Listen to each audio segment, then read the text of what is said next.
The piano player struck a wrong note, and Grace Delaney noticed because she always noticed when something broke the rhythm that kept her feet moving on the dancehall floor. She was 22 years old and had been working at the Golden Spur Dancehall in Cody, Wyoming for 3 years, ever since the drought took her family's farm and left her with nothing but the clothes on her back and a face pretty enough to make men pay for dances. The year was 1887, and Cody was still raw and rough around the edges, full of cattlemen and drifters and men who thought a coin bought them more than just a turn around the floor. Grace spun in the arms of a ranch hand who smelled like whiskey and horses, his grip too tight on her waist, his breath hot against her cheek. She smiled because that was what she was paid to do, but inside she counted the minutes until closing time, until she could climb the stairs to her small room above the saloon and wash the smell of smoke and desperation from her skin. The other girls laughed too loud and flirted too easily, but Grace had learned to keep a wall around herself, to be pleasant without being available, to dance without letting these men think they owned her. When the song ended, she excused herself and made her way through the crowded room toward the bar, where she could get a glass of water and catch her breath. The owner, Sal Higgins, was a hard man with cold eyes who took half of everything the girls earned and made sure they knew he could put them out on the street without a second thought. Grace had saved nearly every cent she could over the past 3 years, hiding the money in a tin box under a loose floorboard in her room. She had almost enough to leave, to buy a train ticket east and start over somewhere clean and new. "Grace, you got another customer waiting," Sal called out, gesturing toward a table near the back where a man sat alone, his hat pulled low over his face. She nodded and smoothed her red dress, the one with the black lace trim that the customers seemed to like best. As she approached the table, the man looked up, and Grace found herself meeting a pair of clear blue eyes that seemed different from the usual glazed stares she encountered. He was young, maybe 25, with brown hair that curled slightly at his collar and a clean-shaven face that made him look almost out of place in the rough crowd. "Evening, miss," he said, standing up as she approached. "Would you care to dance?" His politeness surprised her. Most men just grabbed her hand and pulled her to the floor. "That will be 50 cents, she said, the practiced words coming automatically. He placed the coins on the table, and she noticed his hands were calloused but clean, the hands of someone who worked hard but took care of himself. He offered her his arm, and they walked to the dance floor as the piano player started a waltz. "I am Randall Rivers," he said as they began to move. His hold on her was firm but respectful, keeping a proper distance between them. "I just hired on at the Triple Creek Ranch about 10 miles north of here." "Grace," she replied, not offering her last name. She had learned that keeping some distance was safer. "That is a pretty name," Randall said, and she could tell he meant it without the usual leering undertone. "You are a very good dancer." "I should be. I do it every night." The words came out more bitter than she intended, and she saw something like sympathy flash in his eyes. "I suppose that is true," he said quietly. "Must be tiring work." Grace looked at him more carefully. He did not seem to be mocking her. "It pays the bills," she said carefully. They danced in silence for a moment, and Grace found herself relaxing slightly. Randall did not try to pull her closer or whisper crude suggestions in her ear. He simply danced with her like she was a real lady at a real ball, and something about that made her throat feel tight. "If you do not mind my saying so," Randall said as the song began to wind down, "you do not seem like you want to be here." Grace stiffened. "I do not know what you mean." "I apologize," he said quickly. "I did not mean any offense. It is just that you look sad, even when you smile." The song ended and Grace stepped back.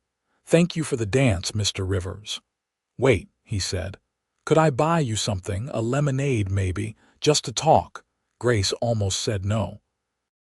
She had rules about encouraging customers, about keeping things professional, but something in his earnest expression made her pause. "All right, one lemonade." They sat at a table near the window, away from the worst of the noise. Randall ordered 2 lemonades from the barkeep and paid without complaint. Grace sipped her slowly, aware that Sal was watching from across the room. "How long have you worked here?" Randall asked. 3 years, Grace said. "And before you ask why, it is because I had no other choice. My family had a farm about 60 miles east of here, but the drought killed the crops 3 years running. My father died from a heart condition, my mother from grief not long after, and the bank took the land. I came here because I heard there was work." She did not know why she was telling him all this. Maybe it was because he listened without judgment, or because she was so tired of pretending that everything was fine. "I am sorry," Randall said, and again she could tell he meant it. "That must have been very hard. What about you?" Grace asked, wanting to shift the conversation away from her own troubles. "Why did you come to Cody?" "I grew up on a ranch in Colorado," Randall explained. "But after my father died, my older brother inherited everything, and he made it clear there was no place for me there. So I have been working my way from ranch to ranch, saving money and learning everything I can. Someday I want to have my own place, with cattle and horses and land as far as the eye can see." Grace heard the dream in his voice, the hope, and she felt a pang of envy. When was the last time she had let herself hope for anything? "That sounds nice," she said softly. "It will be nice," Randall said. "And I will have a house with real windows and a garden and maybe a wife who wants to build that life with me." Grace looked away, feeling the distance between his dreams and her reality. "You should find yourself a nice girl from a good family, Mr. Rivers, not someone who works in a dancing hall." "I think you are a nice girl," Randall said firmly. "Working here does not change that." Before Grace could respond, Sal appeared at their table. "Grace, you are here to dance, not sit around chatting. Get back to work." Grace stood immediately, knowing better than to argue. "Thank you for the lemonade, Mr. Rivers. Will you be here tomorrow night?" Randall asked. "I am here every night except Sunday," Grace said, then hurried away before Sal could get angry. The rest of the night passed in a blur of dances and forced smiles, but Grace found her thoughts returning again and again to the respectful cowboy with the kind eyes and impossible dreams. She told herself not to be foolish, that men like him did not end up with women like her, that she needed to focus on saving her money and getting out of Cody on her own terms. But when she finally climbed the stairs to her room and counted the money in her tin box, she found herself wondering what it would be like to have someone to share her dreams with instead of facing everything alone. The next evening, Randall came back, and the evening after that. Each night he would pay for a few dances, and then buy Grace a lemonade so they could talk. He told her about his work at the Triple Creek Ranch, about the horses he was training and the cattle drives he had been on. She told him about growing up on the farm, about her mother's flower garden and her father's laugh, memories she had not shared with anyone in years. "You should leave this place," Randall said one night after they had been talking for nearly an hour. "A woman like you deserves better than this." "I am planning to," Grace admitted. "I have been saving money. Another few months and I will have enough for a train ticket and enough to live on until I can find decent work somewhere back east." "Back east?" Randall sounded disappointed. "That is pretty far away." "That is the point," Grace said. "I want to go somewhere nobody knows me, where I can start fresh." "What if you could start fresh right here?" Randall asked. "What if you did not have to run away to have a new life?" Grace shook her head. "You do not understand. In a town like this, everyone knows where I work. Even if I left the Golden Spur tomorrow, I would still be the Dancehall girl. People would not trust me. They would not hire me for respectable work. Leaving is my only option." "Then let me help you," Randall said, leaning forward intently. "Marry me, Grace. I know we have only known each other a few weeks, but I think you are the finest woman I have ever met. I can give you a new life, a respectable life. You would never have to work in a place like this again." Grace stared at him, her heart pounding.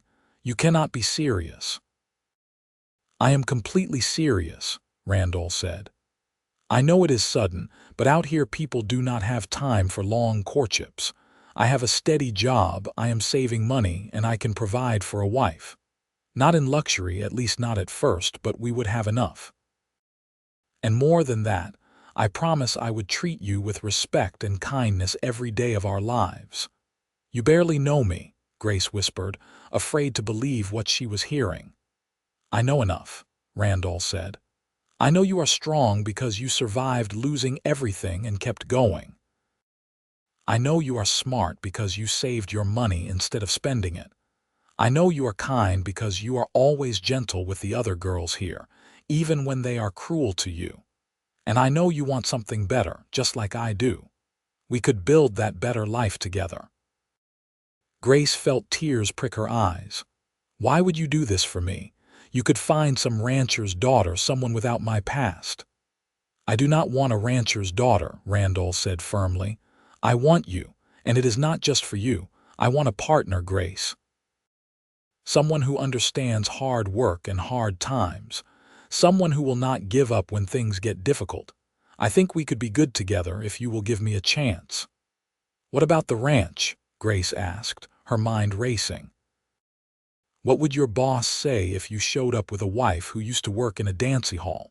"Mr. Thornton is a fair man," Randall said. "He cares about hard work and honesty, not gossip, and I am not planning to stay on as a ranch hand forever.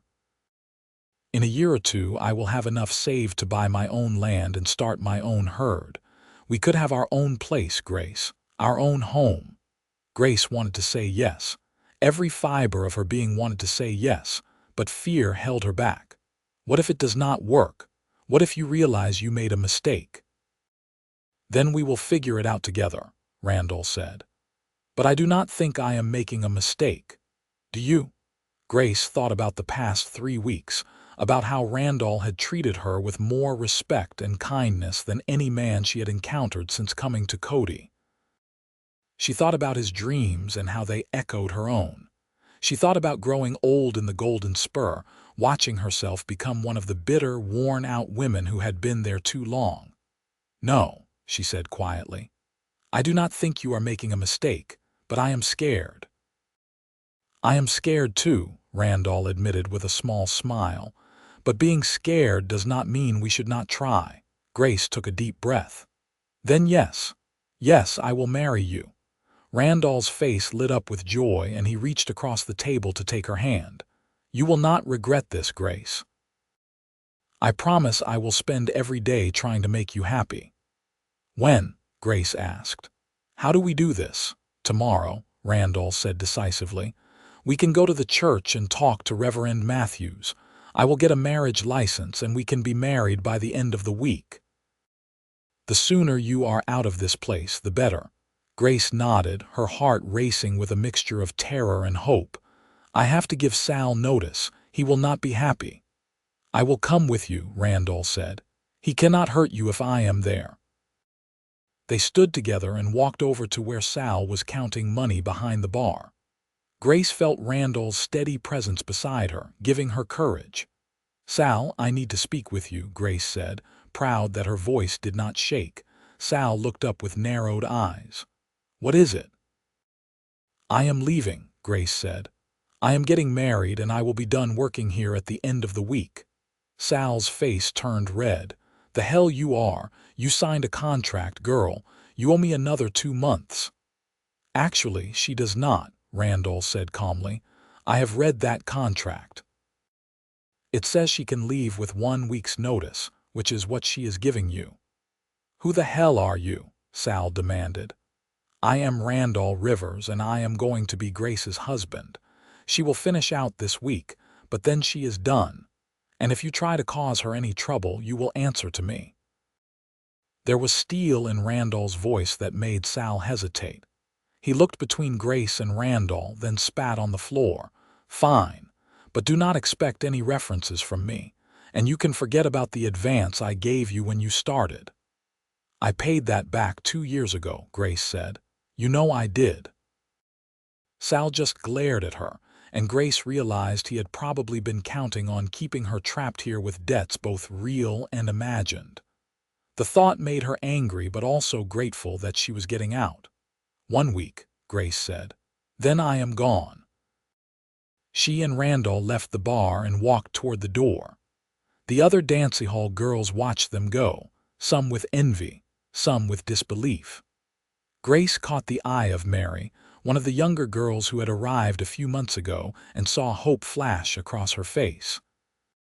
Maybe Grace leaving would show the others that escape was possible. Outside, the night air was cool and fresh after the smoky interior of the Golden Spur. Grace breathed deeply, feeling like she could finally fill her lungs. "Are you all right?" Randall asked. "I am better than all right," Grace said, and found herself smiling. "I am free."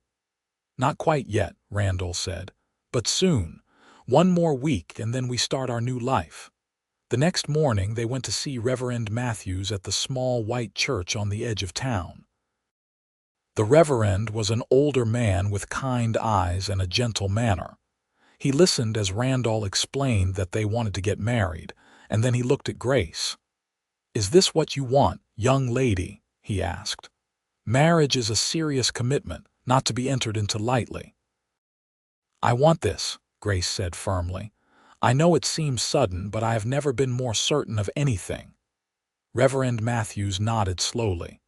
"I know where you work, Miss Delaney. I want you to know that in this church we believe in redemption and new beginnings. Whatever your past, you are welcome here."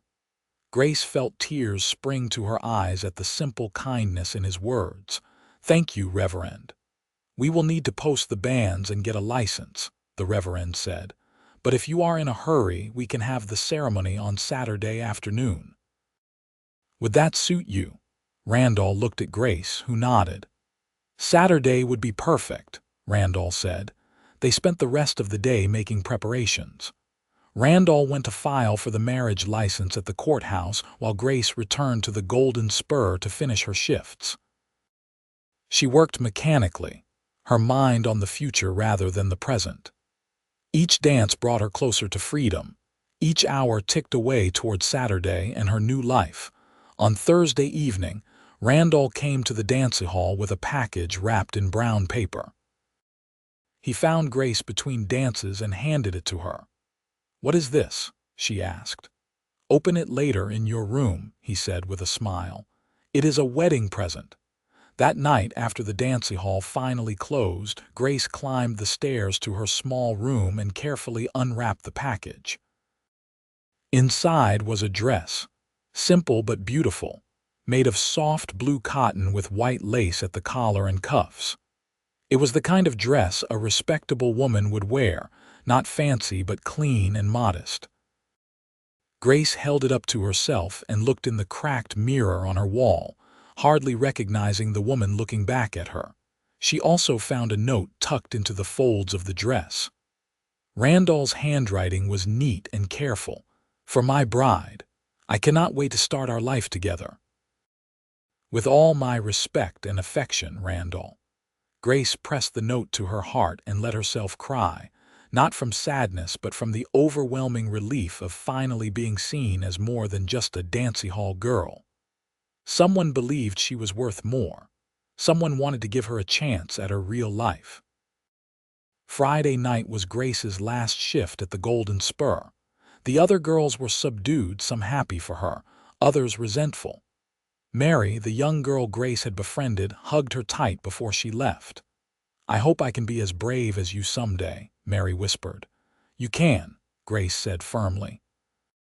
"Save your money, keep your head down, and do not let them convince you that this is all you are worth. You are worth so much more."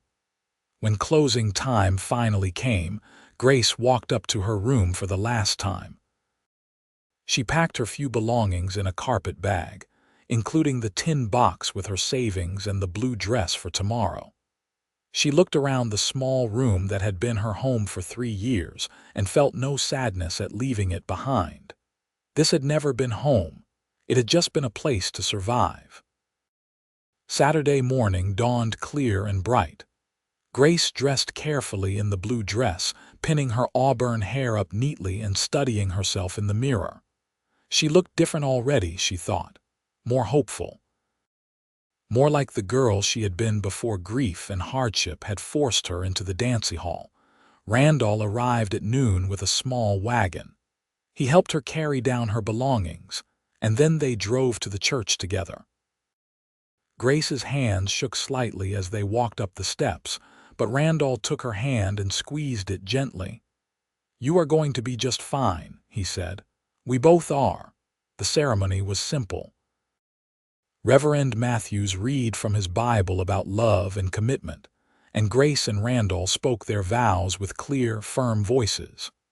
When the Reverend pronounced them husband and wife, Randall kissed Grace gently on the cheek, and she felt something tight in her chest finally relax. They were married. She was free. After the ceremony, Randall helped Grace into the wagon and they started the 10-mile journey north to the Triple Creek Ranch. As they left Cody behind, Grace watched the town grow smaller in the distance and felt like she could breathe easier with every mile. "Mr. Thornton has given us a small cabin on the ranch property," Randall explained as they drove. "It is not much, just 2 rooms and a loft, but it is clean and sound. We will have our own space, our own life." "It sounds perfect," Grace said and meant it. The Triple Creek Ranch sprawled across a wide valley, with the Big Horn Mountains rising in the distance. The main house was a substantial 2-story building, and Grace could see several barns and outbuildings scattered across the property. Cattle grazed in distant pastures, and horses ran in a large corral near one of the barns. Randall drove the wagon past the main house to a small log cabin set back near a stand of cottonwood trees. It was tiny but solid, with a front porch and real glass windows. Smoke curled from the chimney, and as they pulled up, Grace could see that someone had swept the porch and placed a pot of wildflowers by the door. "I asked Mrs. Thornton to help me get it ready," Randall said, sounding a bit nervous. "I hope you like it." Grace climbed down from the wagon and walked slowly to the cabin, then turned to look at her new husband. "It is the most beautiful thing I have ever seen." Randall grinned with relief and carried her belongings inside. The cabin had a main room with a cook stove, a table with 2 chairs, and a rocking chair near the fireplace. A curtain divided off a small bedroom with a real bed covered in a colorful quilt. The loft above could be reached by a ladder and would serve for storage or perhaps someday for children. Everything was clean and orderly, and Grace felt her eyes fill with tears again. "I cannot believe this is really mine," she whispered. "Ours," Randall corrected gently. "It is ours, Grace. You never have to be alone again." That evening, Mrs. Thornton, the ranch owner's wife, came to visit with a basket of food and a warm smile. She was a sturdy woman in her 50s with laugh lines around her eyes and flour on her apron. "Welcome to Triple Creek," she said, embracing Grace like she was an old friend. "Randall told us he was getting married, and we are so pleased to have you here. If you need anything at all, you just come up to the main house and ask." "Thank you," Grace said, overwhelmed by the kindness. "That is very generous." "Nonsense," Mrs. Thornton said. "We take care of our own here. Now, I know you are settling in, so I will not stay long. But tomorrow after church, we would love to have you both up for Sunday dinner. I want you to meet everyone properly." After Mrs. Thornton left, Grace and Randall ate a simple supper of bread, cheese, and cold chicken from the basket. They talked about the ranch, about Randall's work, about the plans they were beginning to make for their future. As darkness fell, they sat together on the porch, watching stars emerge in the vast Wyoming sky. Grace leaned against Randall's shoulder, feeling safe for the first time in years. "Are you happy?" Randall asked softly. "I am," Grace said, and realized it was true. "I did not think I could be this happy again." "This is just the beginning," Randall promised. "We are going to build something good together, Grace, I know it." The next morning, they dressed in their best clothes and drove to church in town. Grace felt nervous about facing the people of Cody as Randall's wife, worried about the whispers and judgment. But Randall held her hand as they walked into the church, his presence solid and reassuring beside her. Some people did stare. Grace saw the banker's wife whisper to her friend, saw the way certain women looked away rather than meet her eyes. But she also saw Reverend Matthews smile at them from the pulpit, saw Mrs. Thornton wave them over to sit with her family, saw several of the ranch hands from Triple Creek nod respectfully in her direction. After the service, as they were leaving, a young woman about Grace's age approached them hesitantly. She had a kind face and was holding the hand of a small boy about 5 years old. "Mrs. Rivers," she said quietly, "I am Hannah Porter. I wanted to introduce myself and say welcome. My husband works at Triple Creek too. He is a farrier." Grace recognized the olive branch for what it was and felt grateful. "It is nice to meet you, Mrs. Porter. Please call me Grace." "And you must call me Hannah," the woman said with a smile. "Perhaps you could come to tea this week. I would love to have another woman to talk to.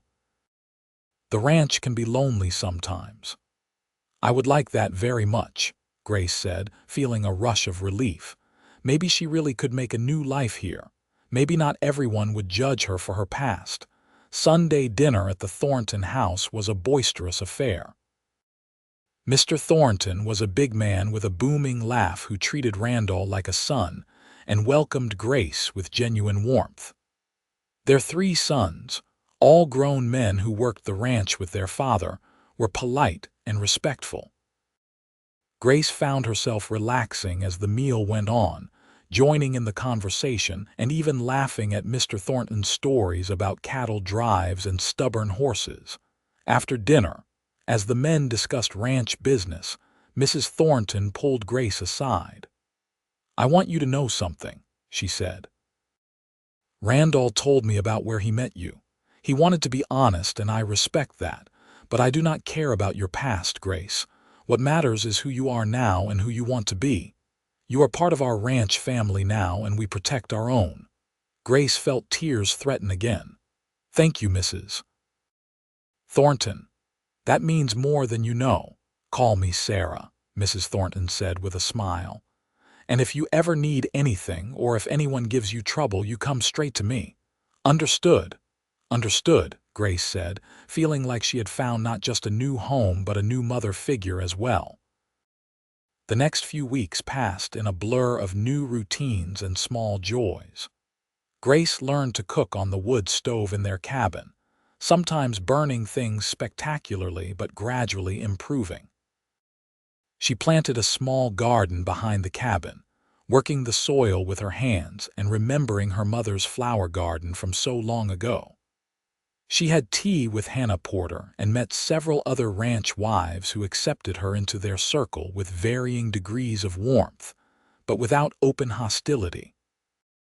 Randall worked long days on the ranch, training horses and mending fences, and doing the 100 other tasks that kept a cattle operation running. But he always came home for supper, and they would sit together on their porch afterward, talking about their days and making plans for the future. "I have been talking to Mr. Thornton about buying some land," Randall said one evening about 6 weeks after their wedding. "There is a section about 5 miles west of here that is for sale. It has good water and grazing land." If I can save enough for a down payment, the owner will let me pay off the rest over 5 years. How much do you need? Grace asked. Randall named a figure that sounded astronomical to Grace, but he did not seem discouraged. I have about half of it saved already. Another year, maybe 18 months, and I should have enough. Then we can start building our own place. I have some money saved too, Grace said. From before, it is not much, but it could help. Grace, that is your money, Randall said firmly. You earned it the hard way. I will not take it. It is our money, Grace corrected him. We are partners, remember. Besides, I want our own place just as much as you do. Let me help. Randall looked at her for a long moment, then nodded. All right, partners. We will count up everything we have together and see where we stand. That night, Grace retrieved her tin box from its hiding place in the cabin and showed Randall her savings. When he counted it out, his eyebrows rose. Grace, this is almost $300. That is a fortune. I saved every cent I could for 3 years, Grace said. I was planning to use it to start over, and that is still what I want to do. Just here with you, instead of alone back east. Randall pulled her into his arms and held her tight. You are the most remarkable woman I have ever known. With their combined savings, they had enough for the down payment on the land, with some left over for supplies and livestock.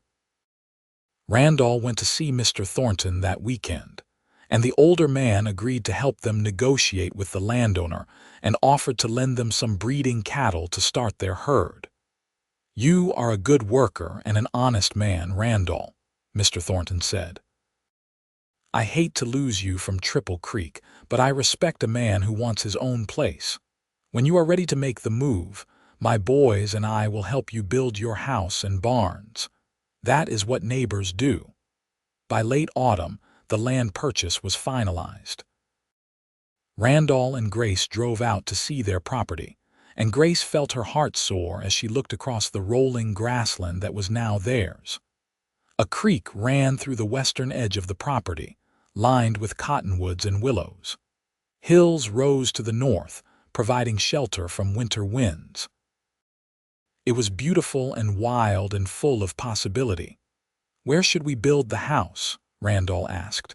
Grace pointed to a spot on a gentle rise overlooking the creek. There, we will be able to see the sunrise every morning. Then that is where we will build, Randall said. Our home. They spent the winter still living in the cabin at Triple Creek, but working every spare moment on their own land. Randall and the Thornton men cut logs and hauled them to the building site. Grace helped where she could and spent her evenings sewing curtains and planning the layout of their future home. It was hard work, but Grace had never been happier. She was building something real, something that belonged to her and Randall together. Every log that went up was proof that her new life was not a dream but solid reality. As winter deepened and snow began to fall, Grace realized she had not had her monthly courses in some time. At first she thought it was just the stress and hard work, but as weeks passed and other signs appeared, she began to suspect the truth. She told Randall one evening as they sat by the fire in their cabin. He stared at her for a moment, then whooped with joy and picked her up, spinning her around. A baby, Grace, we are going to have a baby. Are you happy? Grace asked, laughing and dizzy from the spinning. Happy, I am thrilled. This is perfect, absolutely perfect. We will have the house finished by spring and then we will move in before the baby comes. It will be born in our own home on our own land. Grace felt a moment of fear. I do not know anything about being a mother. What if I do not do it right? You will be wonderful, Randall said firmly. And you will not be alone. Sarah and Hannah and all the other women will help. We are going to be just fine. Word of the baby spread quickly through the ranch community, and Grace found herself overwhelmed with advice and offers of help. Sarah Thornton gave her a box of baby clothes her own children had worn. Hannah Porter showed her how to knit booties and blankets. Even some of the women from town who had been cool to her before softened when they saw her belly beginning to swell with new life. Spring came with a rush of green and the sound of running water as snow melted in the mountains. The house was nearly finished, a solid structure with 2 bedrooms downstairs and a loft above, a big kitchen with a new stove they had ordered from the catalog, and a spacious front porch that looked out over their land. They moved in on a warm day in April, with help from the Thorntons and several other ranch families. The women brought food and helped Grace arrange their furniture and hang her curtains, while the men unloaded wagons and carried in supplies. By evening, it actually looked like a real home. That night, Grace and Randall lay in their own bed in their own house on their own land, and Grace felt so full of contentment she thought she might burst. "Thank you," she whispered to Randall in the darkness. "For what? For seeing me. For giving me this chance. For making me believe I deserved something better." Randall rolled over to face her, his hand gently resting on her rounded belly. "You have always deserved better, Grace. I just got lucky enough to be the one who could give it to you." Their son was born in July, during a thunderstorm that rolled across the plains with spectacular displays of lightning.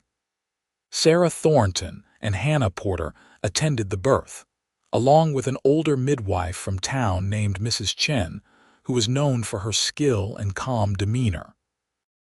The labor was long and difficult, and there were moments when Grace was sure she could not go on.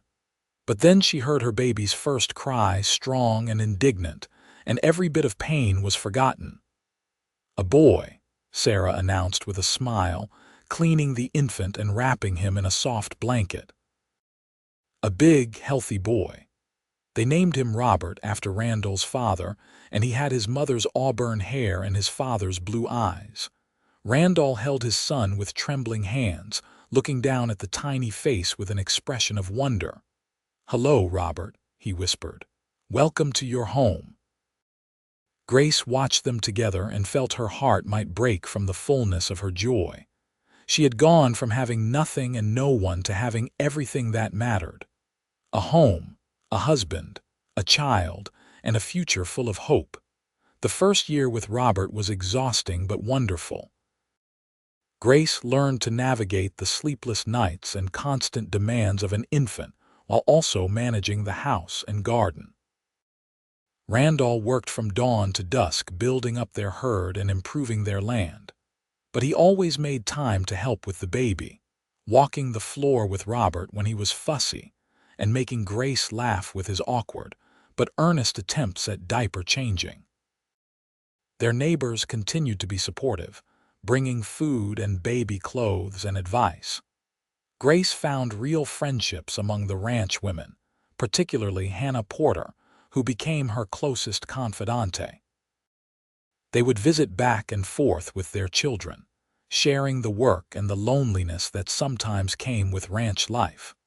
One afternoon when Robert was about 8 months old, Grace was working in her garden when she saw a rider approaching.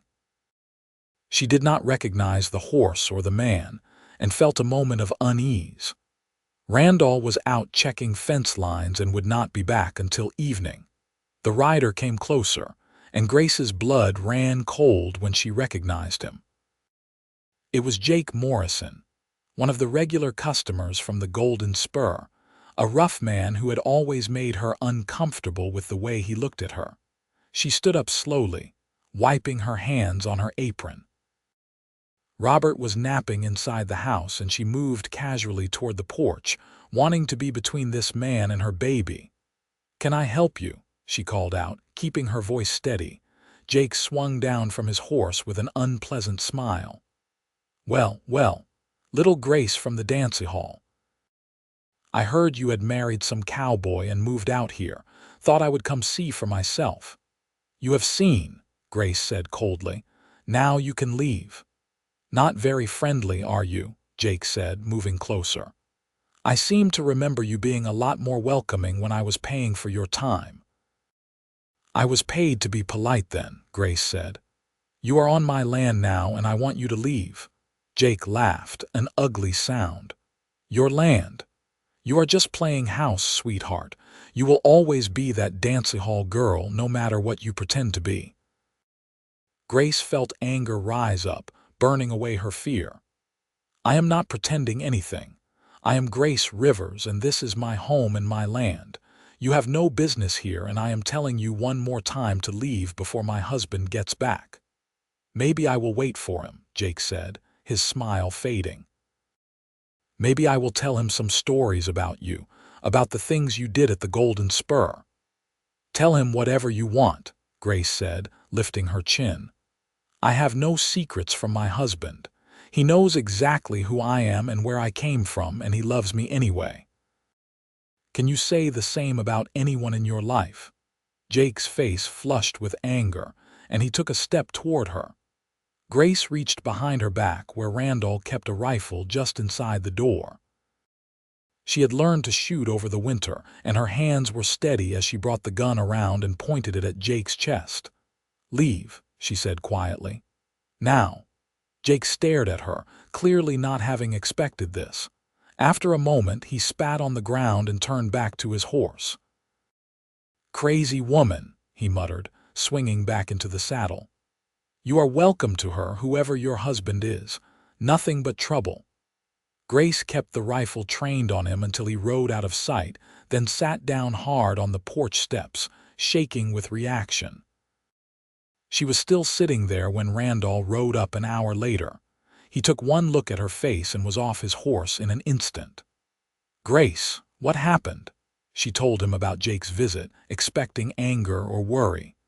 Instead, Randall pulled her into his arms and held her tight. I am sorry you had to deal with that alone, he said, but I am also proud of you for standing up to him. You are not that scared Dancehall girl anymore, Grace. You are a ranch wife and a mother, and you are exactly as strong as you need to be. I was afraid, Grace admitted. Not just for me, but for Robert. What if there are more men like that? What if my past keeps coming back to hurt us? Then we will deal with it together, Randall said firmly. I am going to make some visits tomorrow, let people know that anyone who bothers my wife will answer to me. Word will get around. And Grace, I meant what I said. I am proud of you. True to his word, Randall spent the next day visiting the neighboring ranches and making it clear that Grace was under his protection and the protection of the entire community. Mr. Thornton made a point of riding into Cody and having a word with Sal at the Golden Spur, making it known that any man who harassed the Rivers family would find himself unwelcome at every ranch in the county. The message was received. No one else came out to bother them, and gradually Grace's fear faded.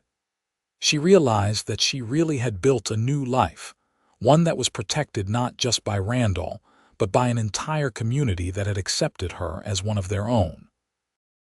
The seasons turned, and their life fell into a comfortable rhythm.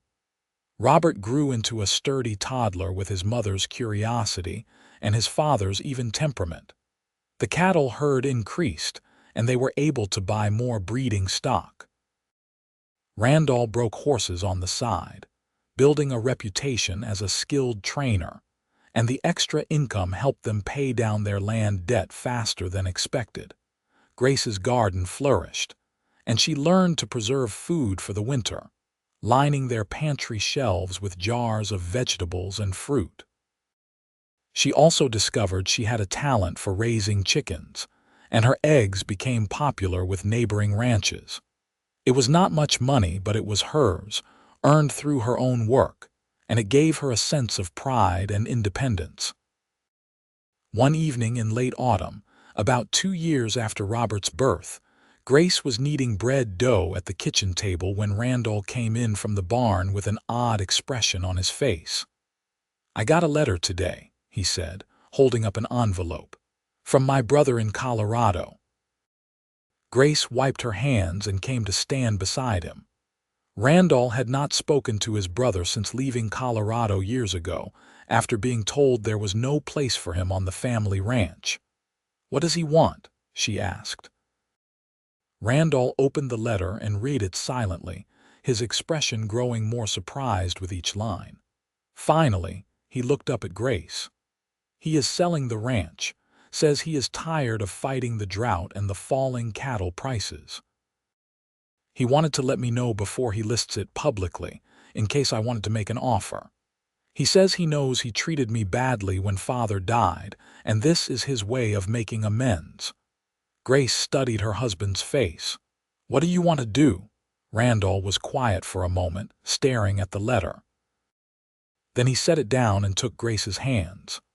I do not want it, he said firmly. That ranch is full of bad memories for me. This place, our place, is home now. We built this together and it means something because of that. I do not need my brother's guilt or his ranch. Are you sure? Grace asked. That is your family's land, your father's legacy. You and Robert are my family now, Randall said. This land, this house, the life we are building here, that is my legacy. I am going to write back and tell him no thank you and that I wish him well, but my home is here with you. Grace felt tears spring to her eyes, moved by the certainty in his voice. They had both left their pasts behind, both built something new from nothing, and both found in each other exactly what they needed. I love you, she said simply. I do not think I have told you that enough, but I love you, Randall Rivers. You gave me a life when I had nothing, and you have made me happier than I ever thought I could be. I love you too, Randall said, pulling her close. And you gave me just as much.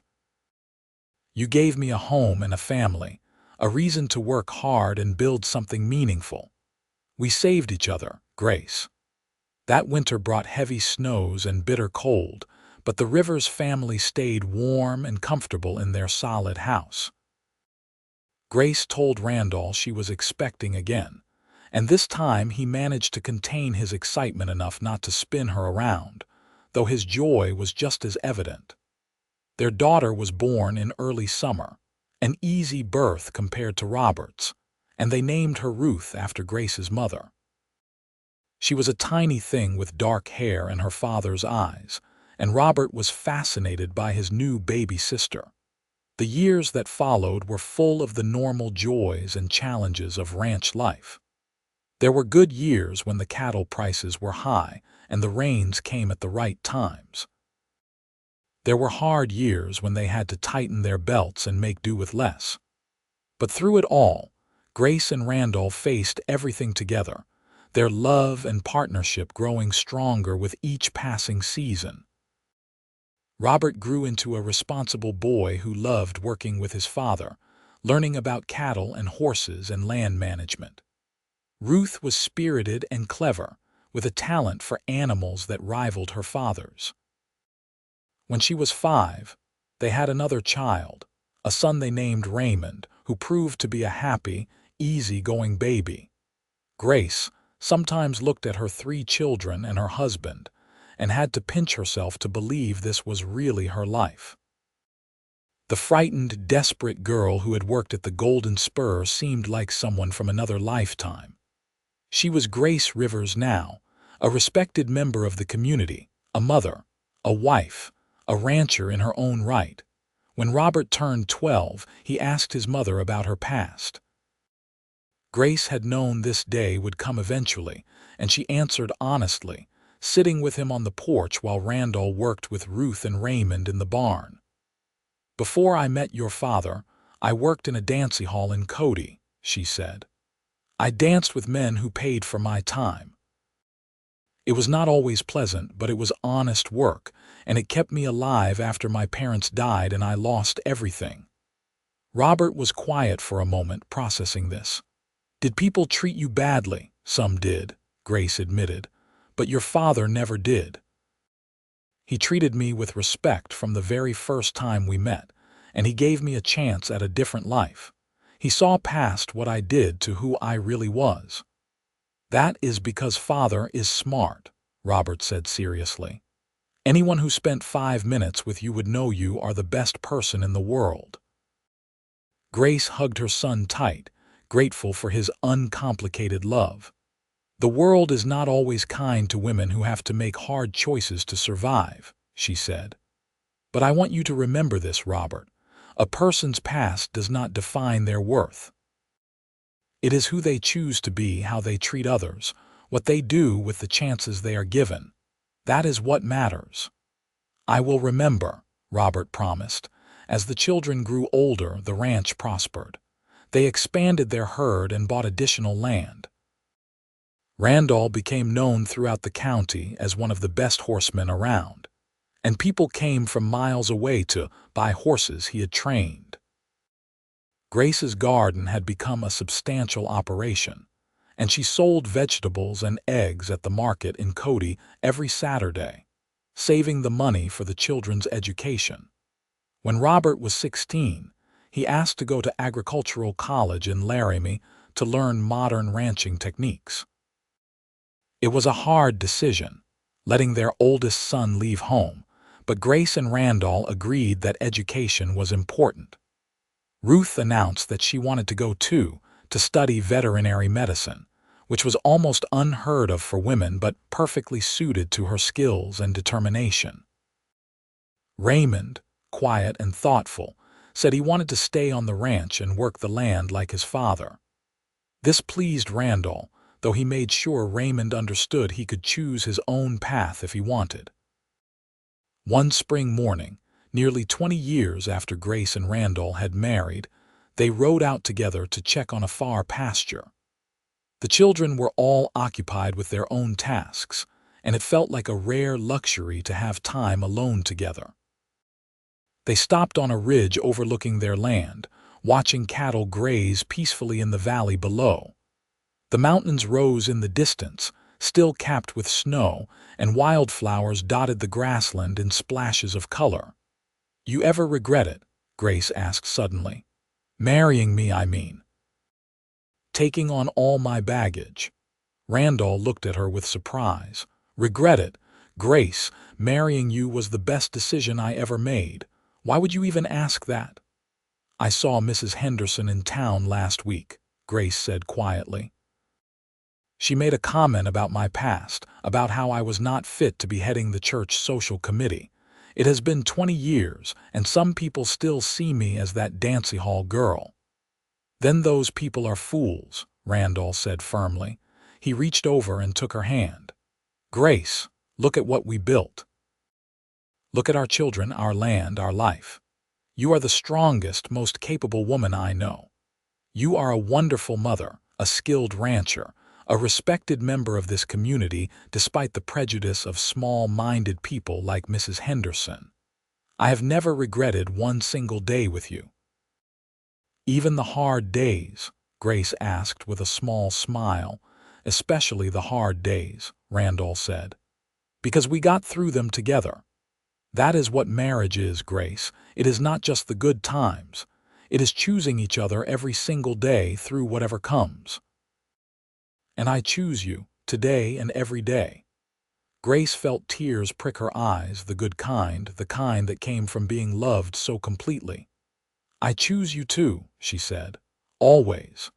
They sat together in comfortable silence, watching the sun climb higher in the sky.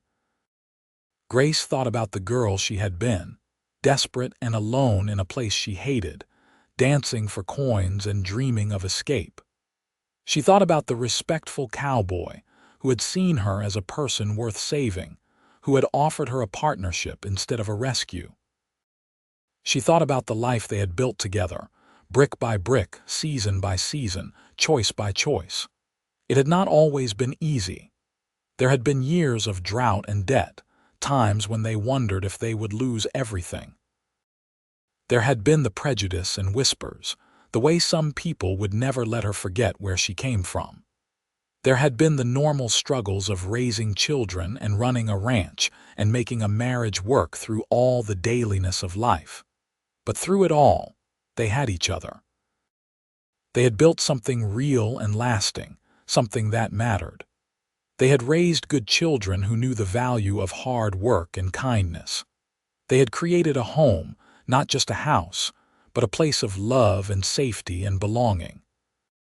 "I want to tell you something," Randall said, breaking into her thoughts. "I got a letter from Mr. Thornton yesterday. He is retiring and his sons are taking over Triple Creek. He wrote to thank me for my years of good work, and he said something I wanted to share with you." "What did he say?" Grace asked.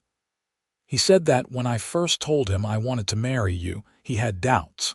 Not about you as a person, but about whether we could make it work given where we came from and how quickly we decided.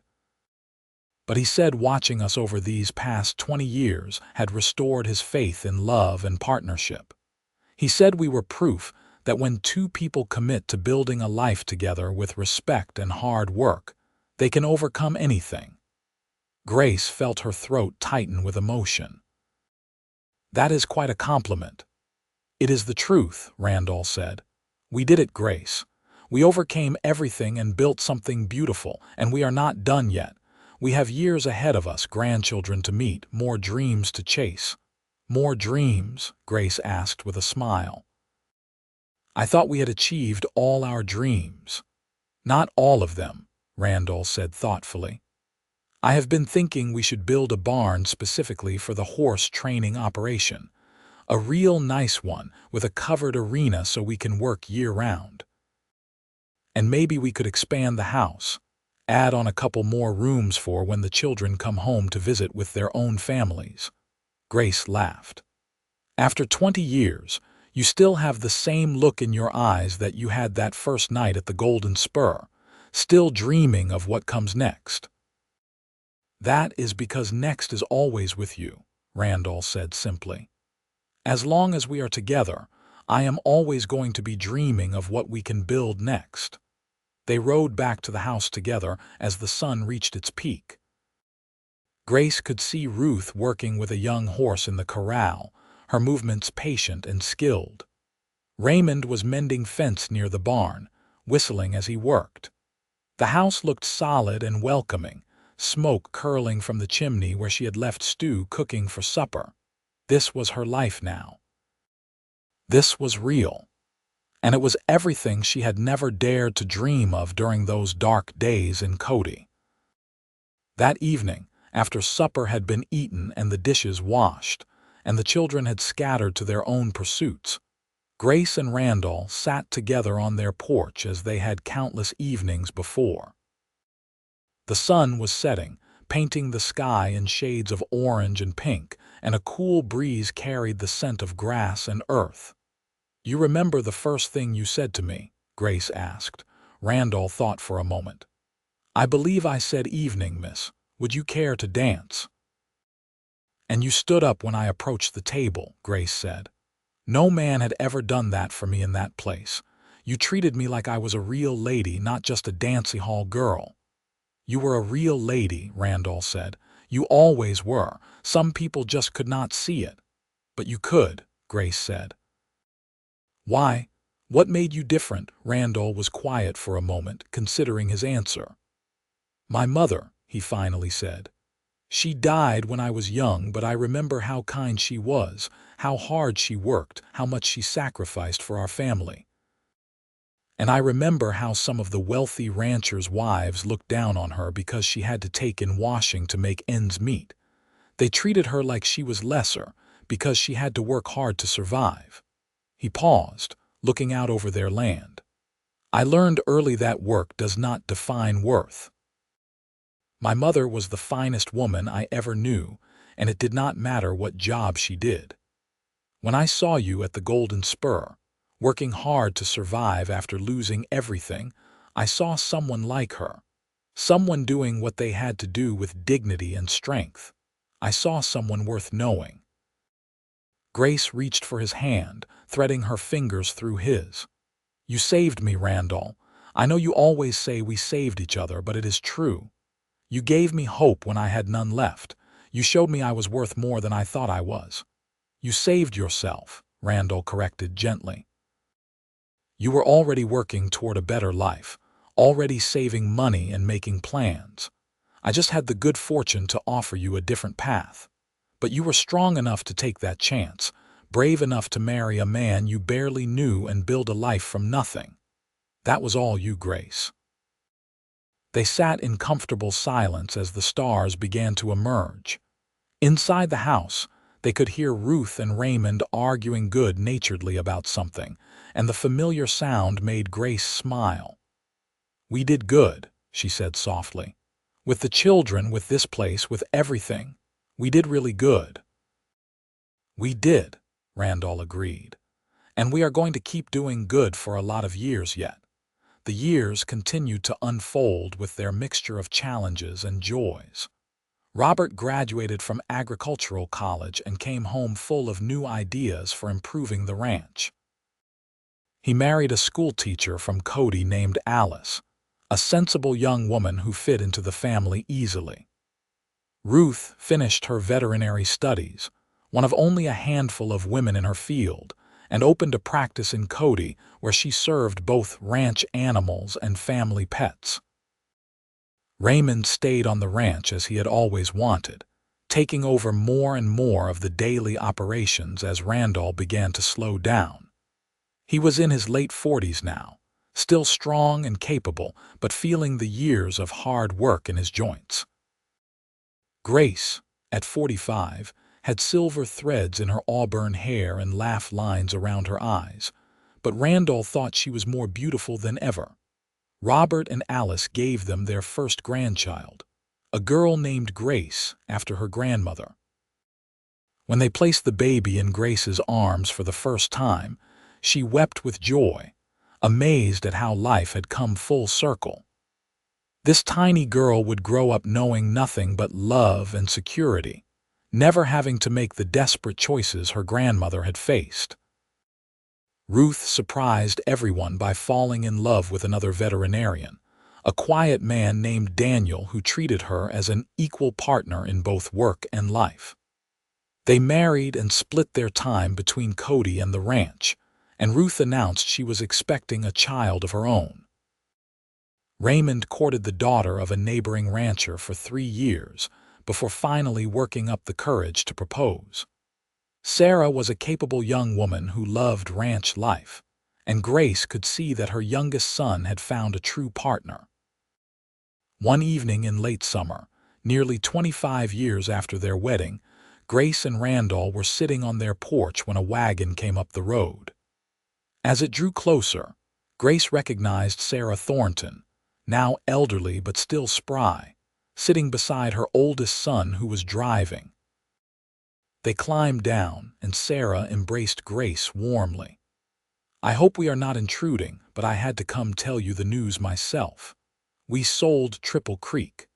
John and his brothers are ready to retire to somewhere warmer, and we found a good buyer who will keep the ranch operation going." "End of an era," Randall said, shaking John's hand. "That ranch has been in your family for 40 years. "It has," Sarah said. "But all things change. And that is part of why I wanted to come see you. Grace, I want you to know how much your friendship has meant to me over the years. When Randall first brought you to the ranch, I saw a frightened young woman trying so hard to be brave. Now look at you. You have built an empire here, raised wonderful children, become one of the most respected women in the county. I am so proud of you." Grace felt tears spring to her eyes. "You helped make that possible, Sarah. You and your family welcomed me when others would not. You treated me like I mattered." "You always mattered," Sarah said firmly. "I just made sure you knew it."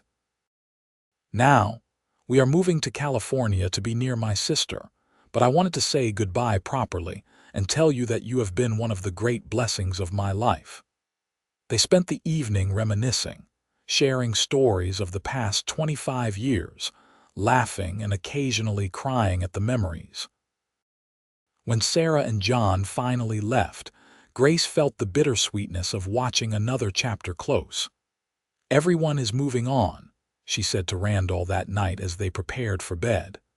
"The Thorntons are leaving. Our children are grown and starting their own families. Sometimes I feel like time is moving too fast." "Time always moves at the same speed," Randall said with a smile. "We are just noticing it more because we have lived enough of it now to look back and see the distance we have traveled. But Grace, Look at what that distance contains. Look at everything we have done and everyone we have loved. That is a life well lived." He was right, of course. Grace lay in bed that night, listening to her husband's steady breathing beside her, and thought about the life they had created together. From that first dance in the Golden Spur to this moment, it had been a journey of transformation and love. She had gone from a woman with no choices to a woman with a full, rich life surrounded by people she loved and who loved her in return. The next morning, Grace woke to find Randall already up and outside. She dressed and went to find him, following the sound of hammering to the new barn they were building for the expanded horse operation. Raymond and Robert were there too, working alongside their father, and the sight of 3 generations working together made Grace's heart swell. Ruth rode up on her horse, her doctor's bag strapped behind her saddle. "Morning, Mama," she called out cheerfully. "I am heading to the Patterson place to check on their mare. Want to come along for the ride?" "I would love to," Grace said, and went to saddle her own horse. As they rode across the open country together, Ruth talked about her work, about a difficult surgery she had performed on a cow the week before, about her plans to expand her practice. Grace listened with pride, amazed at this capable, confident woman her daughter had become. "Mama, can I ask you something?" Ruth said as they approached the Patterson ranch. "Of course." "How did you know Father was the right man? You married him so quickly. Were you not scared?" Grace considered the question carefully. "I was terrified," she admitted. "But I was also desperate for something better, and I could see that your father was genuinely kind. The way he treated me with respect and care showed me who he really was. And I think when you find someone who sees the best in you and brings it out, someone who treats you as an equal partner, you have found something worth holding on to." "That is how I feel about Daniel," Ruth said. "Like he sees me, really sees me, and values everything about me, even the parts that society thinks are unladylike, like my work and my independence." "Then you have found what your father and I found," Grace said. "Someone to build a life with, not just someone to make life easier in the moment." "Hold on to that, Ruth. That kind of love is rare and precious."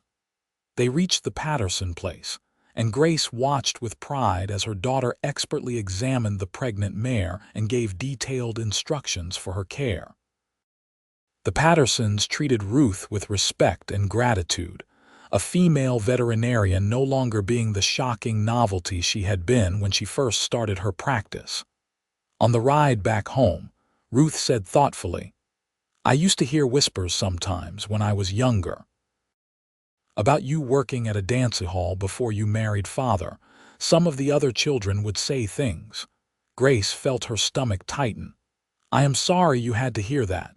"Do not be sorry," Ruth said quickly. "Because whenever someone said something, I would tell them that my mother was the bravest, strongest, most capable woman I knew. That she survived losing everything and found a way to keep going when most people would have given up. I would tell them that she built a successful ranch from nothing, raised 3 children, and was respected by everyone who actually knew her. And I would tell them that if they could not see how amazing that was, then they were too stupid to talk to anyway." Grace laughed through sudden tears. "You said that every time," Ruth confirmed. "And after a while, people stopped saying anything at all because they knew I would set them straight. Mama, your past is not something to be ashamed of. It is proof of your strength. I have always been proud to be your daughter." Grace reached over and squeezed her daughter's hand, unable to speak past the lump in her throat. They rode the rest of the way home in comfortable silence, and Grace felt another piece of old pain finally heal. That evening, the entire family gathered for supper, something that happened less frequently now that the children were grown and scattered. But tonight, somehow, everyone was there. Robert and Alice with little Grace, Ruth and Daniel, Raymond and Sarah with their toddler son James. The house was full of noise and laughter and life. After supper, they all went out to the porch, the adults sitting while the grandchildren played in the yard under the watchful eyes of their parents. Randall sat in his favorite chair with his pipe, Grace beside him, and they watched their family with deep contentment. "Remember when it was just the two of us," Randall said quietly, "living in that little cabin at Triple Creek dreaming about all this." "I remember," Grace said. "I remember being so scared that it was too good to be true, that something would happen to take it all away." "But nothing did," Randall said. "We built it solid and it has lasted. It is going to last long after we are gone, through our children and their children. That is legacy, Grace. That is what matters." Grace looked at her family, at the ranch spreading out around them in the fading light, at the life they had created from nothing but hope and hard work and love. Randall was right. This would last. They had built something that would endure. As the years continued to pass, Grace and Randall gradually handed over more of the ranch operations to Raymond and Robert. They were in their 50s now, still healthy and active but content to let the next generation take the lead. Grace spent her time with her grandchildren, teaching them to garden and can vegetables and ride horses. Randall trained horses with Raymond and shared his knowledge with his grandsons, making sure the skills he had spent a lifetime learning would not be lost. More grandchildren came. Robert and Alice had 3 more children. Ruth and Daniel had 2. Raymond and Sarah added 2 more to their family. The ranch house, which had been expanded several times over the years, was constantly full of young voices and running feet when the families came to visit. On their 30th wedding anniversary, Randall surprised Grace with a trip to San Francisco. It was the first time either of them had left Wyoming in years, and Grace felt like a young girl again as they rode the train across the country and explored the bustling city. They stayed in a real hotel, ate in fine restaurants, and walked along the waterfront watching ships come and go from ports all over the world. "Is this what you imagined when you thought about leaving Cody?" Randall asked one evening as they watched the sun set over the Pacific Ocean. "I do not know what I imagined anymore," Grace said honestly. "I just knew I had to get out, but Randall, this is wonderful, but it is not home. Home is our ranch, our family, our life together. I do not need to see the world. Everything I want is back in Wyoming." "Me too," Randall agreed. "But I am glad we came.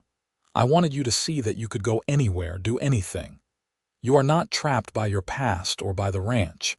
You choose to be there because you want to be, not because you have no other options." Grace understood what he was saying and loved him even more for thinking of it. He was right. She could leave if she wanted to. She had money saved, resources, grown children who could manage without her. She stayed because she wanted to, because she had built a life she loved and had no desire to leave it. They returned to Wyoming after 2 weeks, and Grace was surprised by how happy she was to see the familiar landscape rolling past the train windows. When they finally arrived back at the ranch and saw their family waiting to welcome them home, she felt complete again. As they entered their 60s, both Grace and Randall began to slow down more noticeably. Randall's joints ached from decades of hard physical work, and Grace had occasional spells of dizziness that worried her children. But they were basically healthy and still sharp-minded, still able to enjoy their grandchildren and their land and each other. One autumn evening, 35 years after their wedding, they rode out together to the ridge where they had stood so many times before, looking over their land. The cattle were moving toward the winter pastures, the horses were fat and healthy in their corrals, and smoke rose from the chimneys of the main house and the smaller houses where Robert and Raymond now lived with their families. You have any regrets?" Grace asked, returning to a question she had asked many times over the years. "Not a single one," Randall said firmly. "Grace, I have lived a good life. I have worked hard at something meaningful, raised good children, loved a wonderful woman, and built something that will outlast me. What more could any man want?" "What about that ranch in Colorado?" Grace asked. "Your family's land. Do you ever wonder what would have happened if you had taken it when your brother offered?" Randall shook his head. "That was never really mine. This place, though, this we built together from nothing. Every fence post, every calf born, every horse trained, we did it together. That makes it mean so much more. I would not trade what we have for anything." Grace leaned against him, feeling the solid warmth of his body beside hers. "I love you, Randall Rivers. I have loved you since that first night when you treated me like I mattered. You gave me everything." "We gave each other everything," Randall corrected, kissing the top of her head. "And we are not done yet. We have more years ahead, more grandchildren to spoil, more sunsets to watch together." They sat until the sun disappeared below the horizon and the first stars began to appear. Then they rode slowly back to the house where their family waited, where a warm fire and hot supper and the love of their children welcomed them home. Years continued to pass, measured in seasons and grandchildren and small daily joys. Grace and Randall celebrated their 40th anniversary surrounded by 3 generations of family. They were in their mid-60s now, gray-haired and slower but still sharp and still in love. The ranch was thriving under the management of their sons, who had proven to be as capable and forward-thinking as their parents. Ruth had become one of the most respected veterinarians in Wyoming, called upon to consult on difficult cases from ranches across the state. Raymond had expanded the cattle operation and developed a breeding program that produced some of the best stock in the region. Robert had established the horse training business as a separate enterprise that brought in substantial income.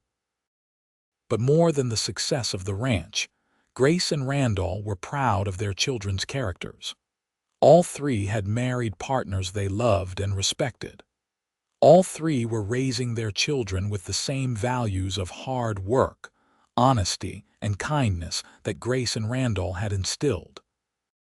The family remained close, gathering often for meals and celebrations, supporting each other through difficult times. One winter evening, when Grace was 68 and Randall was 71, they were sitting by the fire in their living room. Randall had been feeling poorly for a few days, more tired than usual, but he insisted it was just a cold. "I have been thinking," he said suddenly, "about that first night at the Golden Spur. If I had not gone in that night, if I had ridden past, where would we be now?" "You would probably have married some nice rancher's daughter and had a fine life," Grace said. "And you would have saved your money and taken that train east and built a good life for yourself," Randall added. "But we would not have had this. We would not have had each other or our children or this life we built together. Fate," Grace said softly, "or providence or just luck. Whatever brought you to me that night, I am grateful for it every single day." Randall reached for her hand. "Grace, if anything happens to me, I want you to know that you made my life complete. Every dream I ever had came true because of you. I want you to promise me that you will be all right, that you will let the children take care of you, that you will not be alone." "Nothing is going to happen to you," Grace said, feeling a flicker of fear. "You are just tired. You will feel better in a few days." But he did not feel better. His cold developed into pneumonia, and despite Ruth's best efforts and the doctor from Cody, Randall's lungs could not fight off the infection. He died on a snowy February morning, surrounded by his wife and children, at peace and ready to go. Grace held his hand as he took his last breath and felt like a part of her soul left with him. They had been together for 42 years, and she could not imagine a world without him in it. The funeral was held at the church where they had married, and it seemed like the entire county turned out to pay their respects. Randall Rivers had been respected as an honest rancher, a skilled horseman, and a good neighbor. But it was the love story that people remembered, how the respectful cowboy had married the Dancehall girl and built a life that became legendary in the region. Grace stood by his grave and listened to Reverend Matthews speak of love and partnership and lives well lived, and she thought about the journey they had taken together. From that first dance to this final goodbye, it had been a life full of love and meaning. The weeks after Randall's death were the hardest of Grace's life. The house felt empty without him, even though her children tried to fill it with their presence. She would wake in the night reaching for him, forgetting for a moment that he was gone. She would start to tell him something and turn to find his chair empty. But gradually, the sharp edge of grief began to dull. Grace found comfort in her grandchildren, who kept her busy with their energy and needs. She found purpose in maintaining the garden and helping with ranch accounts, and being there for her children as they navigated their own grief. One spring morning, about 6 months after Randall died, Grace walked out to the ridge where they had spent so many evenings together. She stood looking over the land they had built, watching cattle graze and horses run and smoke rise from the houses of her children. "We did it, Randall," she said out loud to the wind and sky and mountains. "We built something that lasted. Our children are carrying on what we started, and they are doing it well. You can rest easy. Everything we worked for is safe." She felt peace settle over her, and while she still missed him with an ache that never fully went away, she knew she would be all right. She had her family, her home, her memories. She had lived a full life, transformed from a desperate Dancehall girl into a woman of substance and respect. She had been loved completely by a good man, and she had loved him in return. Grace lived for 7 more years after Randall's death. Years full of watching grandchildren grow and great-grandchildren be born. She was cared for by her children, who made sure she never wanted for anything, and loved by her extended family who recognized her as the matriarch who had helped build their legacy. She died peacefully in her sleep at the age of 75, in the bedroom of the house she and Randall had built together. Her children found her in the morning, looking peaceful and younger somehow, and they knew she had gone to be with the man she had loved for more than 40 years.